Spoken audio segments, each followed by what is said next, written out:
கடுமையான குற்றச்சாட்டுகளுக்கு ஆளாகி ஏதாவது ஒரு வழக்குல பிரதமரோ, இல்ல முதலமைச்சர்களோ, இல்ல மந்திரிகளோ 30 நாட்களுக்கு மேலாக சிறையில இருந்தா 31வது நாள் ஆட்டோமேட்டிக்கா அவங்களுடைய பதவியை பறிக்கலாம் என்பதுதான் இந்த புதிய பதவி பறிப்பு சட்டத்துக்கான மசோதாங்க.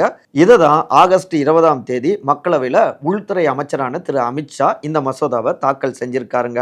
இதன் மூலமாக அதிகாரத்தின் உயரத்துல யார் இருந்தாலும் சரி, ஊழல் செஞ்சிருந்தாலோ இல்ல முறைகேடுகள் செஞ்சிருந்தாலோ அவங்களுக்கு ஒரு கடிவாளம் போடுவது போல யாரா இருந்தாலும் தண்டனையிலிருந்து தப்ப முடியாது அப்படிங்கிறதுக்கான ஒரு நம்பிக்கையை மக்கள்கிட்ட இது கொடுக்கும் அப்படின்னு பாசிட்டிவ் கருத்துக்களை பதிவு செய்யறாங்க பாஜகவினர். ஆனா இத பாஜக அரசாங்கம், சென்ட்ரல் அரசாங்கம் தவறாக பயன்படுத்தலாம்.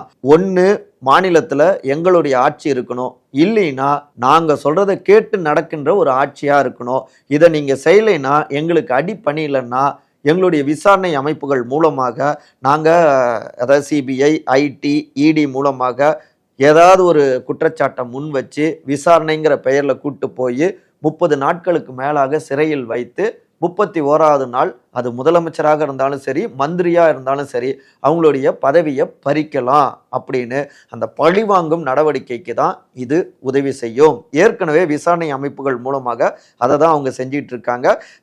இப்ப மேலும் அதிகாரத்தை அதிகப்படுத்திக்கிறாங்க. இப்ப நாங்க ஒண்ணு கேட்கிறோம், குற்றம் சுமத்தப்பட்டு 30 நாட்களுக்கு மேலாக அவர் சிறையில் இருக்காருன்னு வச்சுக்கோங்க.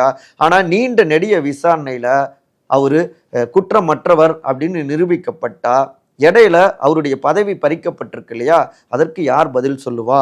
அப்ப மக்களுக்காக உழைக்கணும் அப்படிங்கிற அந்த உரிமையை வேணும்னே சென்ட்ரல் அரசாங்கம், பாஜக அரசாங்கம் பறிக்க நினைக்கிறதா அப்படின்னு இது ஜனநாயகத்துக்கு எதிரானது அப்படின்னும் கடும் கண்டனங்களை பதிவு செய்யறாங்க எதிர்கட்சிகள்.